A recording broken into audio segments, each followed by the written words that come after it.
안녕하세요. 저는 초등학생 연년생 남매를 키우고 있는 수도권에 사는 40대 초반 여자랍니다. 저는 집에서 혼자 영상 작업을 할 때가 많은데 이곳의 사연을 들으면서 일하면 진짜 시간이 잘 가서 매일 듣고 있답니다. 저는 결혼 생활을 하고 있지만 시댁과의 일이 좀 있었거든요. 그래서 여러분께 저의 이야기도 한번 들려드리면 어떨까 싶어서 이렇게 용기 내어 사연을 보내봅니다. 저는 결혼 전에는 작은 회사 사무직을 하다가 남편과 소개팅에서 만나 무난하게 결혼까지 하게 되었어요. 양가도 그냥 평범하게 비슷한 수준이었고 남편의 성격도 모나지 않고 화도 잘 안 내서 조용한 성격의 저와 잘 맞았던 것 같아요. 그렇게 회사를 관두고 연년생의 아이 2명을 키우다 보니 전업주부로 지낸 지 훌쩍 10년이 넘었죠. 남편의 연봉이 많은 건 아니라 저도 간간히 아르바이트도 했지만 아이들 때문에 오래 지속할 순 없었어요. 그냥 아이들 키우면서 집에서 살림해. 당신은 집에서 살림하는 거 좋아하고 또 남들보다 잘하잖아.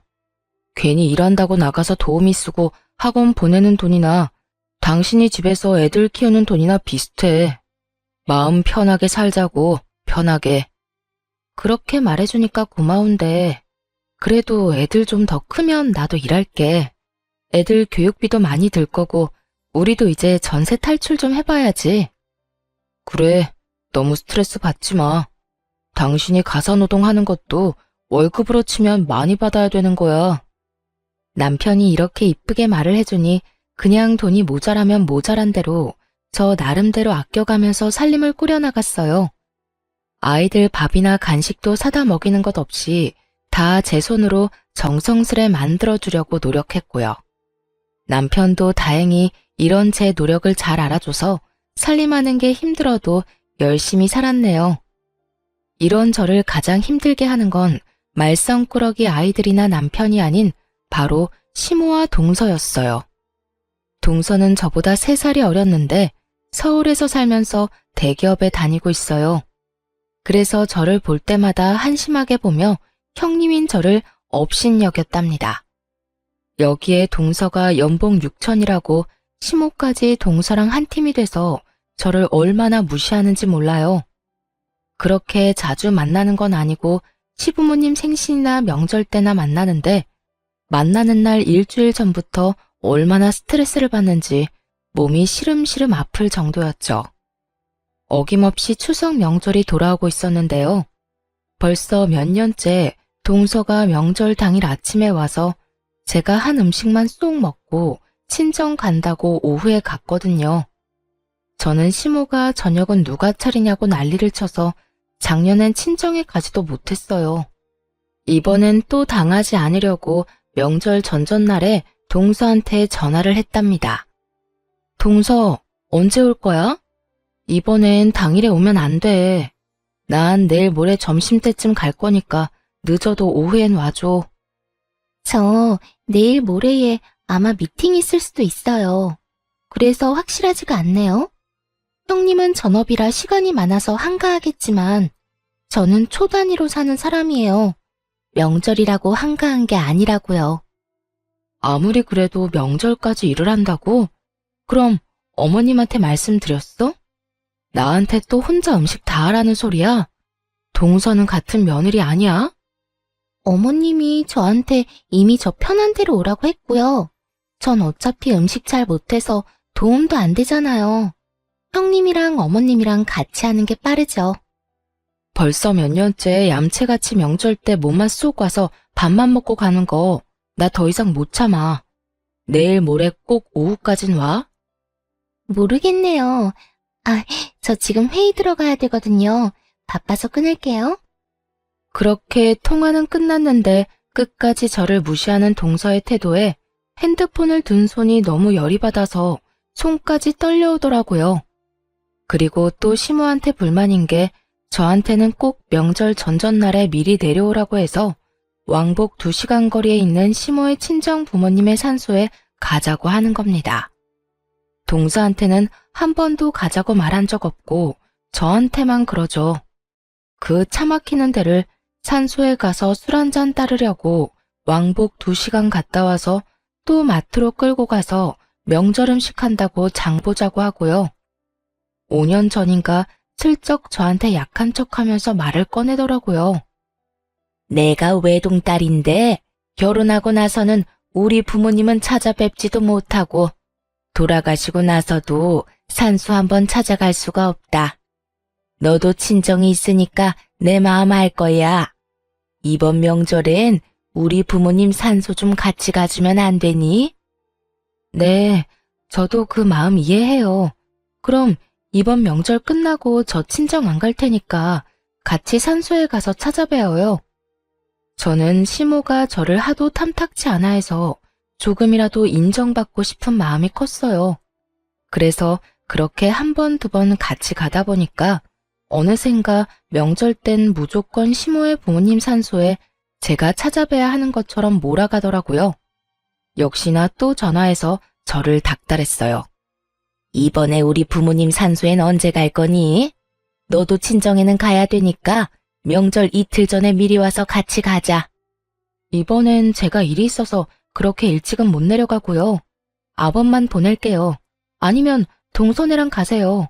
동선은 한 번도 안 가봤잖아요. 일이 바빠서 명절 당일에 오는 애한테 지금 거기까지 같이 가자고 하라는 거니? 너야 집에서 놀아서 남아도는 게 시간인데 1년에 한 번 가는 게 그렇게 귀찮아? 이래서 뭔 맏며느리를 한다고? 시모가 전화를 거칠게 끊어버렸어요.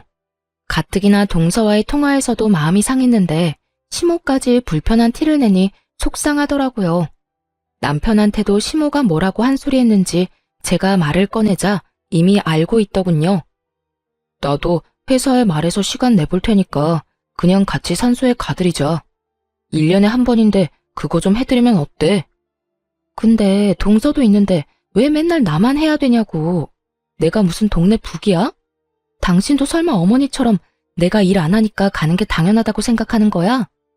나 진짜 그날 이미 약속이 있어서 못 내려가. 이번엔 절대 안 갈 거니까 그렇게 알아.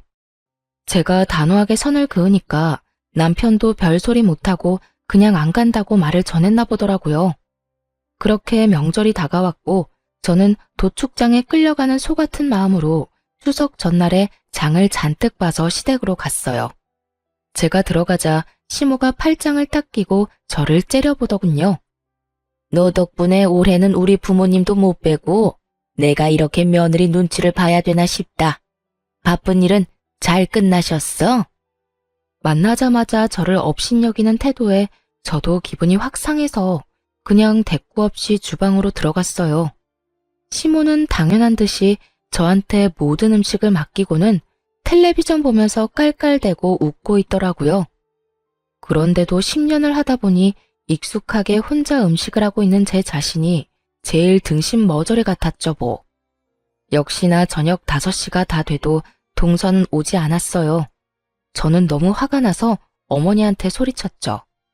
어머니, 동서 또 안 오네요. 동서한테 전화 좀 해서 오라고 하세요. 아니 바쁜 애한테 왜 오라 말아야. 오늘 바빠서 내일 온다더라. 내가 그러라고 했다. 제가 지난 명절에 동서 안 하면 저도 안 한다고 분명히 말씀드리지 않았어요? 또 저 혼자 음식 다 하고 있잖아요.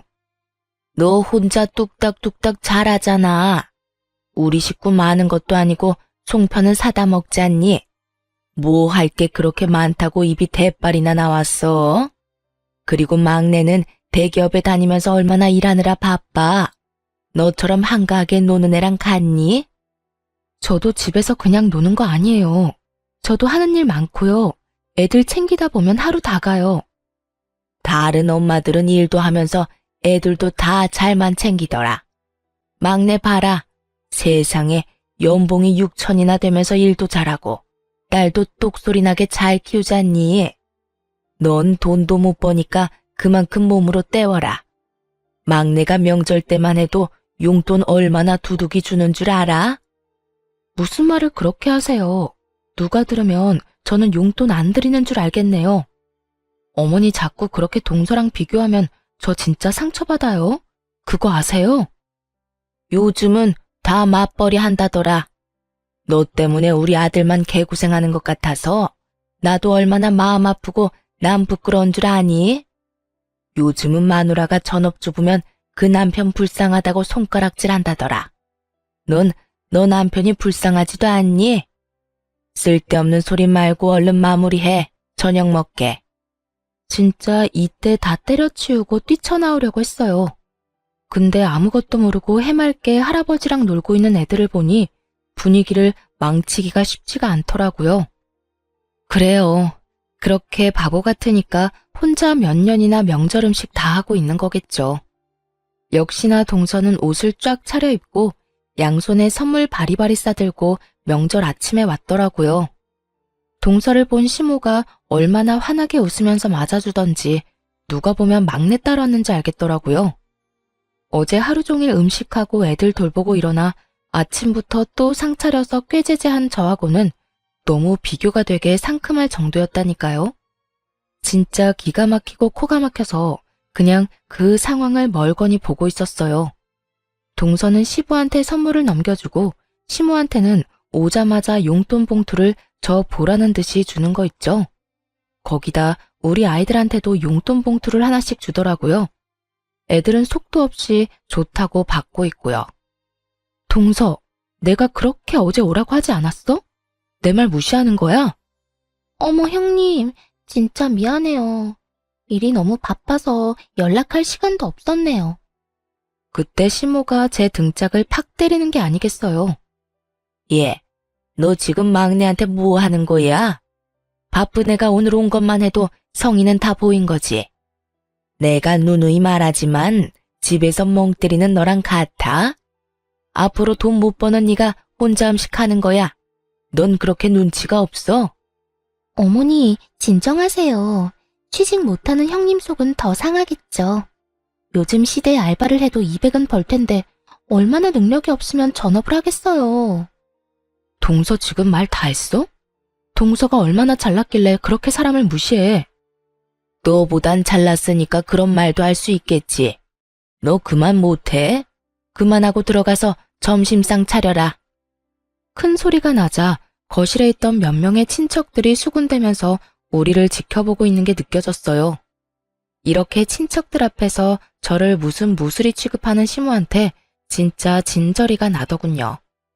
둘이 편을 먹고 저 하나 우스운 사람으로 몰아가는데 다른 가족들은 그냥 보고만 있고요. 더 어이없는 건 그 상황에서도 아무 말 안 하는 남편 놈이었답니다. 오히려 저한테 그만하라는 입모양을 하는 게 아니겠어요. 그 모습을 보니 남편한테도 정이 떨어져 버리고 내가 피도 안 섞인 남의 집구석에서 혼자 무보수 노동하면서 뭐 하고 있나 싶더라고요. 제가 이런 취급 받으면서 헤헤거리며 밥 차리면 진짜 배알도 없는 년이겠죠? 전 이제 갈 테니까 동서랑 맛있게 차려 먹어요. 저는 아이들만 데리고 시댁을 나와버렸어요. 뒤에서 시모가 소리소리를 질렀지만 못 들은 척하고 남편 차 몰고 그냥 와버렸답니다. 남편은 저녁이 돼서야 스멀스멀 집으로 돌아왔더군요. 아니 그렇게 가버리면 어떡해? 내가 아버지 어머니 화 풀어드리느라 얼마나 진땀 뺐는 줄 알아? 당신도 참 답 없다. 내가 그런 취급을 당했으면 같이 화내면서 나와야 하는 거 아니야? 당신이 정말 내 남편 맞아? 거기서 똑같이 화내면 똑같은 사람 되는 거야. 당신 현명한 줄 알았는데 왜 그렇게 재수씨 얘기만 나오면 흥분을 해? 당신은 걔가 나 무시하는 걸 앞에서 봐도 어떻게 그런 소리를 해? 당신이 걔랑 어머님한테 똑바로 한마디 해. 그 전까진 난 다신 당신 집에 안 가. 아, 또 그 소리야? 내가 말 안 해봤어? 당신이 말하라고 할 때마다 매번 말씀드려도 내 말은 먹히지도 않잖아. 당신도 좀 내려놓고 재수씨랑 잘 지내려고 노력을 해봐. 저와 시모 사이에서 적극적으로 힘이 돼주지 않는 남편한테 너무 서운했어요. 더 이상 말해봤자 입만 아플 뿐인 거죠. 저는 시모와 동서가 저한테 했던 말들이 자꾸 생각나서 저를 오랫동안 괴롭혔어요. 제 존재 자체가 정말 쓸모없는 것처럼 느껴지고 자존감이 지하까지 내려가는 것 같달까요? 그러던 중에 시부의 생일이 다가왔는데요. 저한텐 아무 말도 없다가 약속 당일에 남편이 이러더라고요.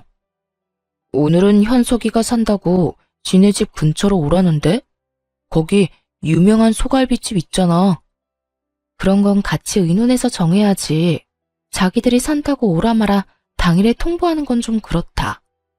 그냥 좋다고 가서 먹으면 되는 일이지. 당신이 계속 이렇게 꼬아서 생각하니까 재수 씨한테 자격지심 있다고 그러는 거야. 군소리 말고 얼른 준비하고 가자고. 식당에 가보니 이미 시부모와 동선의 가족이 화기애애하게 얘기하면서 먹고 있더라고요. 왔니? 얘네가 우리를 좀 일찍 데리러 와서 30분 좀 일찍 도착했다. 너네도 얼른 앉아 먹어라. 오늘은 우리 막내 며느리가 좋은 일이 있어서 한턱 쏜다고 그러니까. 아이, 어머님. 오늘 아버님 생신이니까 제가 대접하는 거죠. 아파트 가격이 좀 많이 오른 건 어머님 기분 좋으시라고 말씀드린 거예요. 너랑 얘기하면 항상 즐겁고 긍정적이야. 큰애가 이런 걸 좀 배워야 될 텐데. 애가 집에만 있어서 그런지 맨날 칙칙하고 생기가 없잖아. 이래서 여자도 사회생활을 해야 되는 거야. 아직 형님은 전세 사시는데 자꾸 우리 아파트는 오르니까 제가 자랑하기가 민망하네요. 형님도 얼른 집장만 하세요. 들어가서 앉자마자 쏟아지는 잔소리와 동서의 자기 자랑에 먹을 기분이 확 잡치더라고요. 그냥 가장 끝에 앉아서 깨작거리기만 했어요.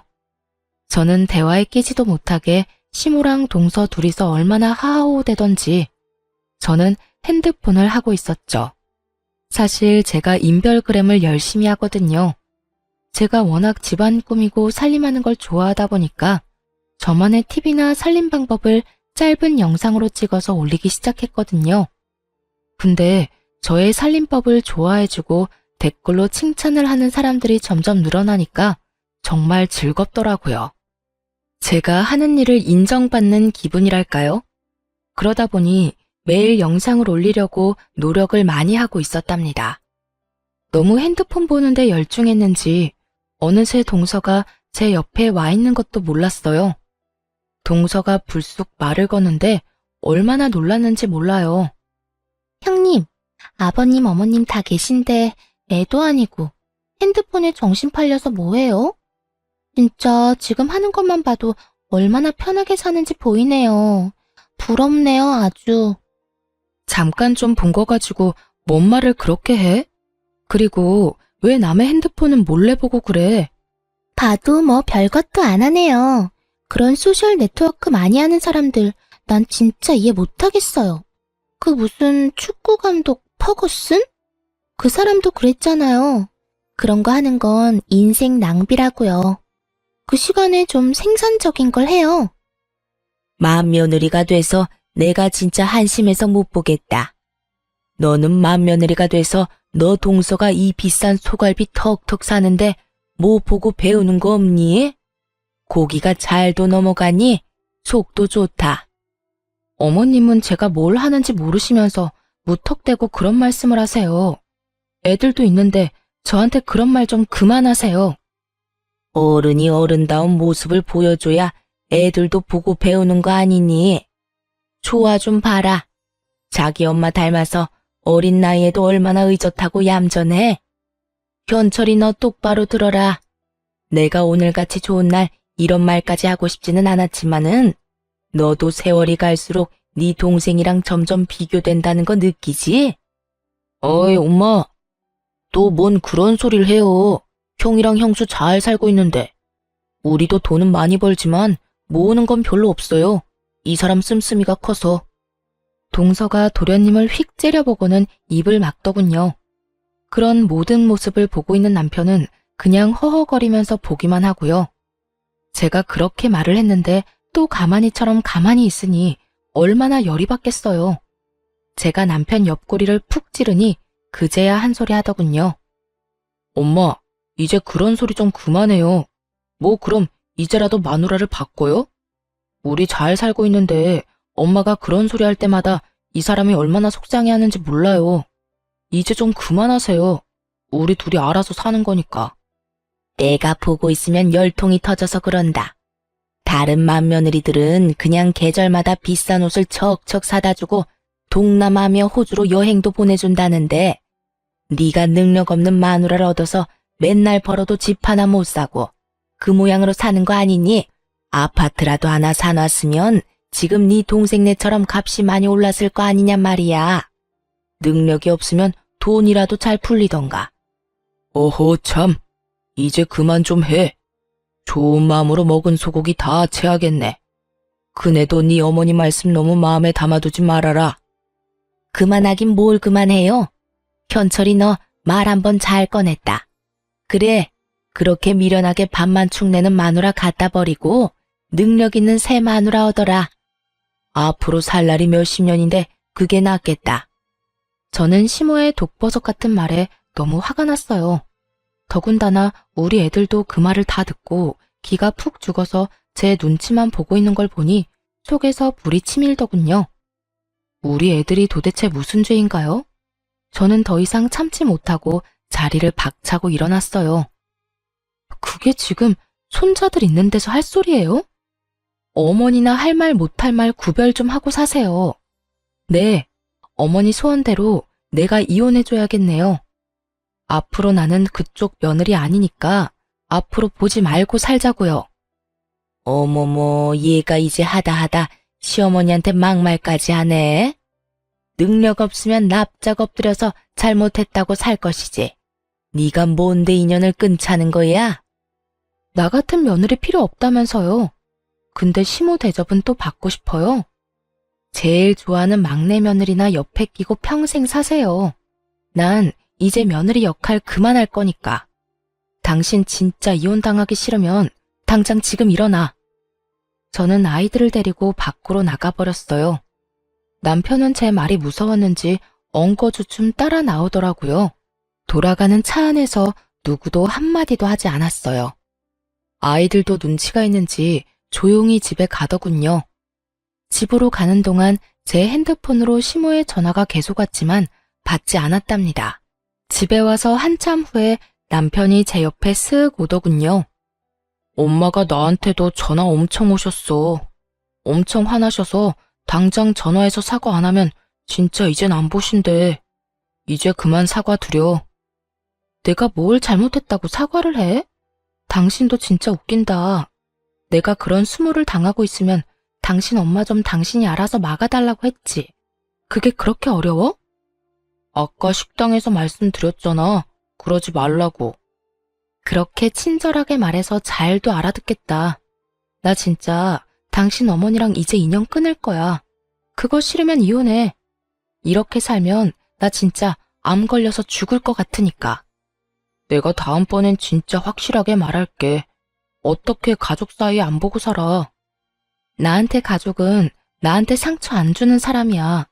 나 정신병 걸리게 하는 사람들이 아니고. 나 진짜 당신이랑 이혼할 각오 되어 있어. 당신 가족들한테도 정 떨어졌고 와이프 하나도 못 지켜주는 남자랑 살면 뭐 하겠어? 그동안 바람막이 못한 당신 잘못도 커. 그니까 선택해. 나랑 이혼하던지 아님 당신 엄마랑 이제 인연 끊고 사는 거 받아들이던지. 남편은 말없이 제 눈을 바라보더군요.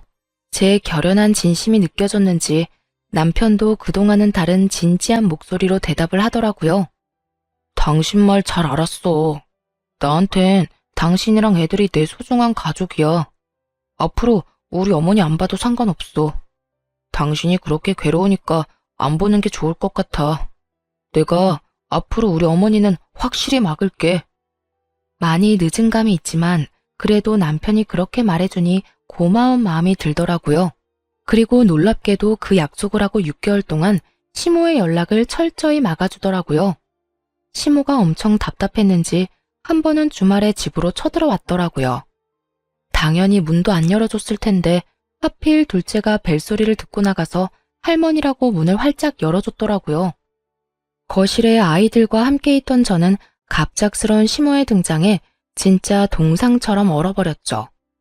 너무 기가 막힌 게 시모가 저한테 달려오다시피 해서 제 등짝을 또 퍽퍽 때리는 거예요. 네가 감히 나를 물로 봐? 시어미가 전화해도 안 받고 인연 끊겠다고? 우리 손자들이 이렇게 있는데 내 새끼들하고 인연을 끊게 만들겠다 이거야? 이 못된 거사. 저는 벌떡 일어나서 시모의 손을 확 잡았어요. 어머니야말로 나한테 그렇게 상처 주고 동서랑 차별하는 거 미안하다고 해야 되는 거예요. 나한테 한 번이라도 고맙다 미안하다 해봤어요. 네가 우리 아들을 망치고 있는데 내가 왜 너한테 고맙다고 해야 되니? 난 정말 애들만 아니면 우리 아들이랑 너랑 이혼시키고 싶은 사람이야. 남편이 처음으로 자기 엄마한테 큰 소리를 버럭 질렀어요. 왜 남의 집에 와서 소란이에요? 이 사람이 어머니 안 본다면 나도 안 보고 살 거예요. 나한테 가족은 애들이랑 내 처고 내가 지켜야 될 가족은 이쪽이에요. 더 이상 이 사람한테 상처 그만 주고 나가요. 계속 이런 식이면 나 진짜 엄마 안 봐요? 어머, 너 네가 어떻게 나한테 그런 말을 하니? 제가 너를 이렇게 망쳐놨어. 그렇지? 넌 사춘기 때도 나한테 싫은 소리 한 번 안 하던 애다. 여자 때문에 이렇게 변해? 당신도 그만 방으로 들어가. 내가 알아서 할 테니까. 너희들도 일단 방으로 들어가 있어. 시모는 자기 아들의 행동에 충격을 받았는지 멀거니 아들만 쳐다보고 있더군요. 남편이 저를 안방으로 밀어넣고 문을 팍 닫아버렸어요. 남편이 시모를 밖으로 나가게 하는지 고함 소리와 함께 소란스러웠어요. 곧이어 문이 쾅 닫히는 소리가 들렸답니다. 이제야 제대로 남편 역할을 해주는구나 싶었죠. 덕분에 설날 명절에도 우리 가족끼리 오랜만에 지방으로 여행도 가봤네요. 혼자 그 많은 전 부치고 음식하느라 명절 때면 기름에 찌들어 있었는데 이렇게 아이들과 호텔에서 맛있는 밥 먹으며 바다를 보고 있으니 가슴이 탁 트이는 것 같았답니다. 역시나 가장 좋은 건 시모와 동서를 안 본다는 거였어요. 시모랑 동서 목소리를 안 들으니까 마음이 한결 안정이 된 게 느껴졌어요. 그러는 와중에 제 인별그램 계정에도 놀라운 변화가 일어났답니다. 팔로워가 점점 많이 늘더니 조회수가 급속도로 폭발을 하더라고요. 그러다 보니 생활용품이나 가전회사에서 저에게 스폰서 제안이나 광고 요청을 해오기 시작했어요. 저는 아이들이 잠들고 밤을 새서까지 영상을 구상하고 찍고 편집해서 최선을 다해 제 일을 해나갔고요. 생각지도 못한 액수의 금액을 받게 되었죠. 여보, 이 광고 하나 영상 올렸다고 300만 원을 받았어. 진짜 이게 꿈인가 싶어. 어떻게 이럴 수가 있지? 그게 진짜야? 나는 한 달에 버는 걸 당신은 한 번에 벌었네. 이래서 다들 인플루언서인가 그거 하려고 안달인가 봐. 그런 대단한 사람이 우리 와이프라니 진짜 믿기지가 않는다. 당신 진짜 대단해. 수입이 기하급수적으로 늘어나는 것도 정말 신기하고 믿어지지 않았지만 제가 가장 감사하는 건 바로 저에 대한 긍정적인 반응들이었어요. 시모와 동서는 저를 돈도 못 버는 살림하는 식충이 취급을 했지만 제 영상에 댓글을 달아주는 사람들은 오히려 저의 살림 솜씨를 배우고 싶어 했거든요. 시모한테 상처받았던 마음이 얼굴도 모르는 많은 분들의 따뜻한 댓글에 치유가 되는 기분이었어요. 어떨 때는 감동적인 댓글을 몇 번이나 읽으면서 눈물을 흘리기도 했답니다. 점점 광고 영상을 많이 찍게 되면서 제 얼굴도 노출되게 되니까 자연스럽게 외모에도 신경을 쓰게 되더라고요. 머리도 하고 피부 관리도 꾸준히 받고 옷도 명품으로 사서 입으면서 제 자신을 좀 더 발전시켜 나갔어요. 아이들에게 개인 교습을 시켜주고 남편의 10년 된 자동차도 바꿔주고 저축도 많이 하게 되었는데도 신기하게 돈은 계속 늘어나더라고요. 그렇게 시간은 흘렀고 시모와 연락을 끊은 지 1년 정도 지났답니다.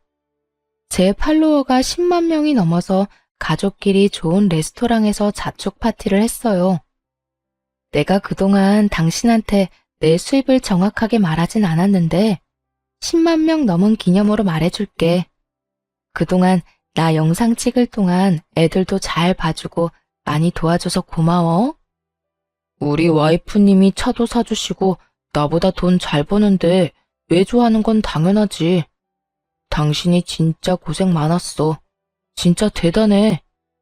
한 달에 광고에 따라서 수입은 좀 다른데 대충 평균적으로 1,000만 원에서 2천 정도야.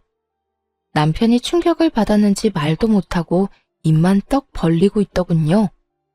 그게 정말이야? 당신 진짜 대단하단 말밖에 안 나온다. 내 연봉의 몇 배야? 나 그만두고 당신 매니저나 할까? 으이그 장난치기는. 혹시라도 회사 관두기만 해. 그나저나 이제 곧 당신 어머니 생신 아니야? 내가 좋은 레스토랑에서 대접한다고 전해. 진짜야? 이제 다시 왕래하고 지내려고? 며칠이었지? 당일로 약속 잡으면 되지? 다시 연락하고 그러는 거 아니니까 설레발 치지 말고 그냥 생일 전 주말로 잡아. 비싼 데니까 오든지 말든지 당사자들이 결정하라고 하고 시간은 내가 다시 알려줄게. 남편을 통해서 장소와 시간을 알려줬고 우리 가족은 당일날 미리 가서 룸에 앉아 있었어요. 서울에서도 예약하기 힘들다고 손꼽히는 호텔 안의 레스토랑이라 동서라면 내키지 않아도 무조건 올 것 같다는 예상을 했답니다. 동서 정도라면 1년 전엔 예약해야 원하는 날짜로 예약할 수 있을 테니까 말이죠. 동선의 가족과 시부모가 동시에 들어오더라고요. 시부모는 고급진 분위기에 좀 놀란 듯 보였어요. 동서는 입을 삐죽이면서 들어오더라고요. 달라진 제 모습을 보고 놀랐는지 흠칫하더니만 곧 비꼬는 말투로 입을 놀렸죠. 1년 동안 코빼기도 안 비추더니만 이런 데는 어떻게 알고 올 생각을 했대요? 아하, 이제 알겠네. 뭐, 복수라도 하려고 1년 전에 여기 예약해놓은 거죠? 보통 예약하기 힘든 데긴 한데 여기 대표님하고 인연이 좀 있어서 예약하는데 오래 걸리진 않았어. 저번 주에 말씀드렸나 그랬지. 말도 안 돼. 형님이 여기 대표를 어떻게 알아요? 방송에도 나오는 유명인사 아니에요? 그동안 거짓말 많이 늘었네요. 옷도 보니까 명품 짝퉁으로 쫙 빼입고 오고. 그런다고 호박이 수박되고 짝퉁이 명품으로 보이는 줄 알아요? 그래? 그렇게 신경 써서 입은 건 아닌데 동서 눈에 이쁘게 보였나 보네. 고마워. 예전 같으면 가시도 친 동서의 말에 발끈하거나 상처를 받았을 텐데 참 이상하게도 오히려 빽빽대는 동서가 귀여워 보였답니다. 제 자신조차도 저의 이런 심경 변화가 놀라웠어요. 제 자존감이 올라가고 여유가 생기니까 진짜 아무런 타격도 받지 않더라고요. 동서야말로 그런 제 반응에 더 발끈하는 게 눈에 보였어요. 참나, 1년 동안 형님 대신 명절 음식에 제사 음식 하느라 내가 얼마나 힘들었는지 알아요? 사람이 도대체 양심이 있는 거예요? 일하느라 바빠 죽겠는데 내가 명절 음식까지 해야 되냐고요. 어머님이랑 동서가 그러지 않았어? 돈 못 벌면 몸으로 때우는 거라고. 동서가 나보다 덜 버니까 당연히 동서가 해야지. 안 그래? 형님이 나보다 돈을 더 벌게 됐다는 거예요? 뭔 말도 안 되는 소리야. 평생 월 200도 못 벌던 사람이. 현실이 너무 힘들어서 머리가 어떻게 된 건 아니죠? 동서가 도대체 영문을 모르겠다는 표정으로 저를 째려보더라고요. 이에 질세라 시모도 한마디 거들더군요. 네가 드디어 정신을 차렸나 보구나. 이런 비싼 데에서 내 생일도 챙긴다니. 그동안 네가 얼마나 큰 죄를 지었는지 이제야 알겠어? 내가 네 성의를 생각해서 오늘 오긴 왔다만 이걸로 끝은 아니다. 밥 먹고 집으로 가서 제대로 무릎 꿇고 빌어라. 1년 만에 시모의 째지는 목소리와 저를 노려보는 눈빛을 보니 예전에 제가 생각나 울컥 화가 치밀었어요. 하지만 자리가 자리인 만큼 시원한 복수를 위해 말을 아꼈답니다. 그때 레스토랑의 대표님이 룸으로 들어왔죠. 미니 씨, 저번 주에 만나고 또 뵙네요. 집사람이 미니 씨가 가족 모임 한다고 꼭 자리 만들어야 한다고 해서 제가 아주 애 많이 썼습니다. 대표님, 정말 감사해요. 일주일 전이라 사실 기대 안 하고 말씀드려봤거든요. 미니 씨 같이 유명한 분이 오시는데 당연히 환영입니다. 제가 신경 써서 서비스로 디저트도 마련해 놨으니까 맛있게 드시고 가십시오. 아니, 유명한 사람이라니 지금 그게 무슨 말이세요? 진짜 그 방송에 나왔던 대표님은 맞아요? 우리 형님을 어떻게 알아요? 동서가 아주 핏대를 세우면서 따지듯이 묻더라고요. 대표님이 당황해서 말을 이어갔죠. 가족이시라면서 미니 씨가 무슨 분인지 모른다는 게 저는 더 이해가 안 가네요. 유명한 인플루언서 송이맘을 몰라요? 송이맘? 어디서 들어본 것 같기도 한데. 아니, 지금 그게 형님이라는 말이에요? 동서는 다급하게 핸드폰을 꺼내서 확인을 해보더군요. 역시 살림과는 담쌓고 살아서 그런지 제가 활동하는 분야는 전혀 모르고 있었더라고요. 이 짜릿한 복수의 날을 위해서 오히려 잘된 일이라고 해야 할까요? 10만 팔로워를 가진 송이맘의 얼굴이 저라는 걸 확인한 동서의 얼굴이 보기 좋게 일그러졌답니다. 왜 그래, 동서? 얼굴이 푸르댕댕한 게 아직 뭐 먹지도 않았는데 꼭 체한 것 같네. 괜찮아? 아니, 형님이 진짜 이 송이맘이랑 같은 사람이란 말이에요? 도대체 언제부터요? 동서가 소셜 네트워크는 인생 낭비라고 나한테 홍계실할 때도 이미 하고 있었지? 근데 내가 이렇게 잘 되고 보니까 꼴랑 연봉 6천만 원 받으려고 새벽부터 밤까지 꿈도 없이 목표도 없이 사는 동서야말로 인생 낭비하는 게 아닌가 그런 생각이 드네. 동서가 충격을 받아서 의자에 털썩 주저앉더라고요. 어떤 상황인지 머리 굴려대던 시모가 나한테 다가와서 말을 걸더군요. 그러니까 그네가 요즘에 돈을 그렇게 많이 번다는 유튜버인가 뭐 그런 거란 말이야? 이건 유튜브는 아닌 것 같은데 어쨌든 돈을 잘 번다 이거지? 얼마나 많이 버는데? 얘, 옆에 앉아서 얘기 좀 들어보자. 동서는 내가 얼마 정도 벌 것 같아? 연봉 6천이면 한 달에 얼마지? 꼴랑 500도 안 되네? 어머머, 그럼 네가 그거보다 더 많이 번다는 거니? 어쩐지 얘가 집에서 워낙 살림을 꼼꼼하게 잘한다 했더니 그런 거에 타고난 거였네. 안 그래도 내가 그네 집에 가보면 얼마나 정리가 잘 되어 있던지 혼자 놀랐던 적이 한두 번이 아니야. 시모가 어느새 제 옆에 착 붙어 앉아서 싱글싱글 웃고 있는데 진짜 역겹더라고요. 백년 묵은 여우같이 바로 태세 전환을 하는 꼴이라니. 나이 들어서 사람이 이렇게 취해도 되는 건가요?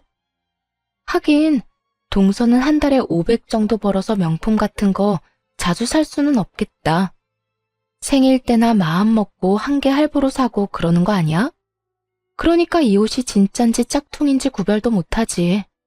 이 가방은 로고가 드러나는 게 아니라 아예 전혀 몰랐겠다. 명품 보는 안목 좀 키워야겠다, 동서. 아직도 충격에서 벗어나지를 못했는지 동서는 제 말에 대꾸도 못하고 눈알만 굴리고 있더라고요. 그 꼴을 보는 게 얼마나 통쾌하던지. 진짜 10년 묵은 체증이 다 내려가는 것 같았어요. 어머님이 제가 살림을 잘한다고 생각했다니 진짜 놀랐네요. 처음 듣는 말인데 말이죠. 맨날 집에서 밥만 축내는 식충이라고 무시했잖아요. 근데 내 영상이랑 글을 좋아해주는 사람들 덕분에 집에서 편하게 놀면서 월에 1000에서 2000은 꾸준히 버네요. 거기다 여기 대표님처럼 좋은 분들도 많이 알게 되고요. 뭐? 2000? 진짜 한 달에 2000을 번단 말이야? 세상에, 세상이 진짜 요지경이네. 일을 안 하고 그렇게 많이 번단 말이야? 우리 맏며느리가 아주 성공했네. 성공했어. 경사났네, 경사났어. 시모가 한바구음을 지으면서 아주 어깨춤이라도 출 기세였어요. 그 꼴을 보니 앞으로 보게 될 시모의 표정이 어떨지 아주 기대가 되더라고요. 나는 네가 이렇게 잘 될 줄 알았다. 뭐 하나를 해도 아주 꼼꼼하게 잘하고 그러잖니. 내가 그동안 서운하게 했다면 오늘 이 자리에서 얘기로 다 풀어보자. 내가 너한테 모진 소리를 한 거는 다 너 잘 되라고 그런 거야. 결국엔 이렇게 잘 됐잖아. 거기에 내 공도 있는 거다. 그럼요. 어머니 역할이 아주 컸죠. 일이 안 풀리거나 힘들 때마다 어머니랑 동서 생각하면서 이를 악물고 버텼거든요. 꼭 잘 돼서 두 사람이 환장하는 꼴 제대로 보고 싶었거든요. 얘 큰애야. 무섭게 그게 무슨 말이니? 내가 앞으로 너한테 아주 충성을 하면서 잘하마.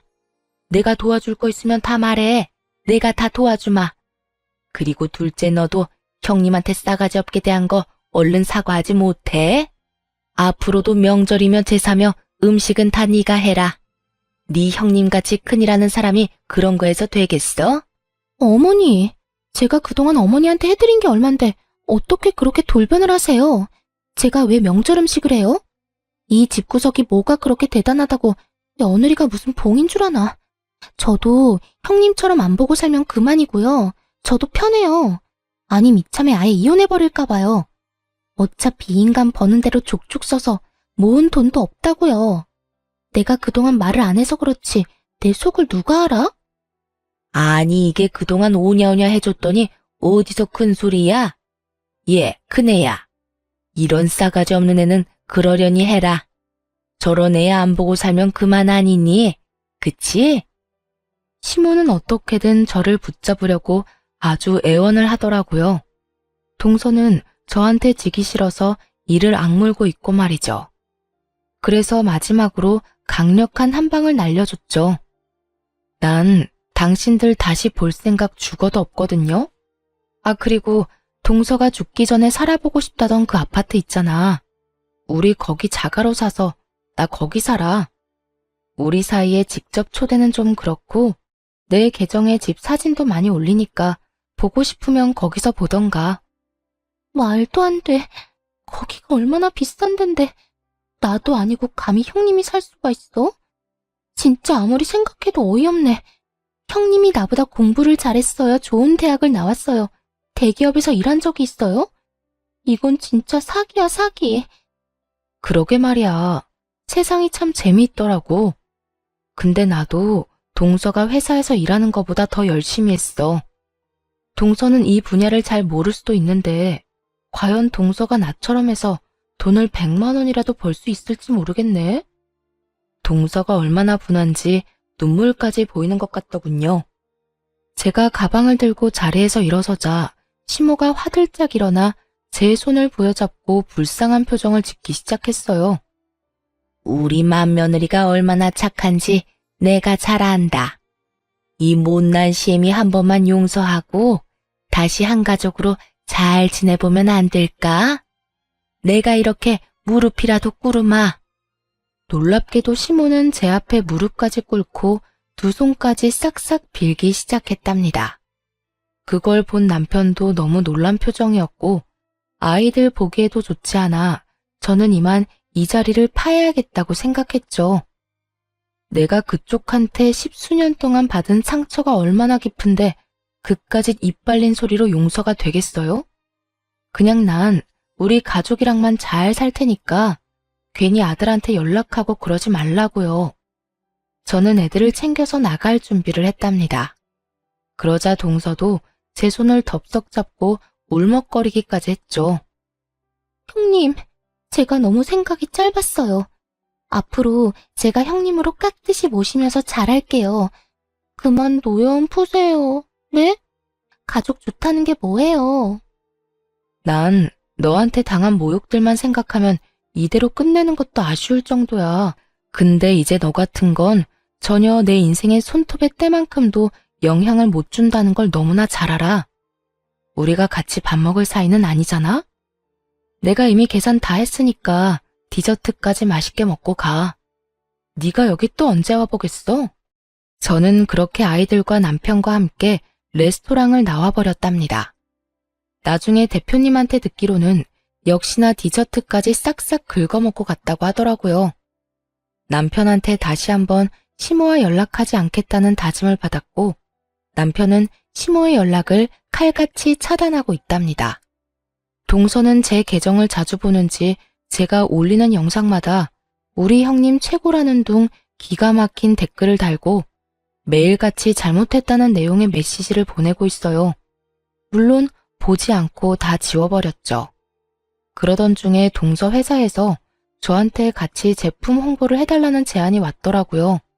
좀 유치하긴 했지만 그 회사 영업팀에 최혜주라는 여자 때문에 어렵다고 해버렸네요. 대기업은 평판 같은 게 좀 중요하다면서요. 결국 홍보팀에서 말이 흘러나가서 동서한테 전해졌던 모양이에요. 염치도 없이 저한테 수도 없이 전화를 하더라고요. 전화를 안 받으니까 남편한테까지 전화가 왔더라고요. 옆에서 듣는데 동서가 전에 들어보지 못한 친절한 목소리로 이러더라고요. 형님, 한 번만 바꿔주시면 안 될까요? 제발요. 딱 한 번만요. 드릴 말씀이 있어요. 그 꼴이 가짜나서 전화를 받아봤어요. 얼마나 간드러진 목소리로 말을 하던지요. 형님, 이제 추석인데 안 오실 거예요? 제가 음식 다 할 테니까 이제 그만 화 푸시고 왕래하시면 안 돼요? 아니면 제가 형님 댁으로 명절 인사 갈게요. 형님 드리려고 엄청 비싼 한우 세트도 사놨어요. 내 계정에 하루에 몇 번씩이나 들어와서 염탐하던데 아직 몰랐어? 나 한우 세트 이번에 대여섯 개 선물로 받은 사진 올렸거든. 그거 그쪽이나 먹어. 형님, 아무리 미워도 우린 가족이잖아요. 형님한테 사과를 하고 싶어도 만나줘야 하죠. 제가 메시지도 엄청 보내는데 답도 없으시고 진짜 서운해요, 형님. 그리고 우리 회사에다가 혹시 제 얘기하셨어요? 그건 또 뭔 말이래? 네가 나한테 준 수모가 고작 미안하다는 한마디로 다 괜찮아질 일이야? 참 낯짝도 두껍다. 이제 곧 인사고과 있는데 회사에 저에 대한 안 좋은 소문이 나와서요. 제가 형님 남편이랑 바람이 났다느니, 제가 고등학생 때 형님 왕따를 시켰다느니, 진짜 말도 안 되는 소리라 너무 기가 막히죠? 아무래도 형님이 우리 회사랑 같이 일을 좀 해주시고 해명도 좀 해주시면 정말 감사할 것 같아요. 내가 들어줄 거라고 생각하고 말하는 거 아니지? 그동안 너 잘난 맛에 살았는지 몰라도 앞으론 좀 너도 당해봐. 내가 힘 닿는 데까지 너 망하라고 평생 고자 지내줄 테니까. 그렇게 전화를 끊어버린 이후로 그쪽 인간들과 연락한 적은 없어요. 동서에 대한 소문하고 그동안 회사에서 해왔던 싸가지 없는 행실 때문에 그렇게 기다렸던 승진도 물 건너갔다고 하더라고요. 저는 지금도 제 인별그램 계정 잘 운영하면서 아주 바쁘게 지내고 있답니다. 남편은 제가 이제 가장이라면서 매일 가장님이라고 부르며 장난치듯이 떠받들어주는데 기분이 나쁘진 않네요. 처음 시작했을 때는 영상 하나 올리면 큰 돈을 주니까 이렇게 돈을 벌어도 되는 건지 불안하기도 하고 이상한 마음도 들었는데요.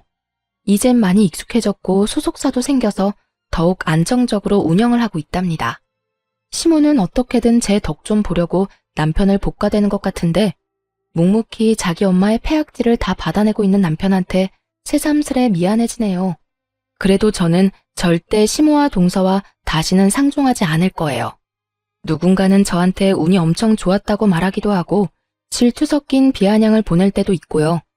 그럼에도 불구하고 저는 제가 잘하는 일을 찾아서 무언가를 새롭게 만드는 일을 하게 된 것이 정말 자랑스럽고 즐겁답니다. 여러분도 대단한 게 아니어도 다른 사람보다 분명히 나은 점이 있을 거예요. 안 된다고 생각하지 말고 무슨 일이든 한번 해보자는 마음으로 도전해 보시라고 말씀드리고 싶어요. 제 사연을 들어주신 모든 분들 정말 감사하고요. 항상 건강하시기 바랍니다.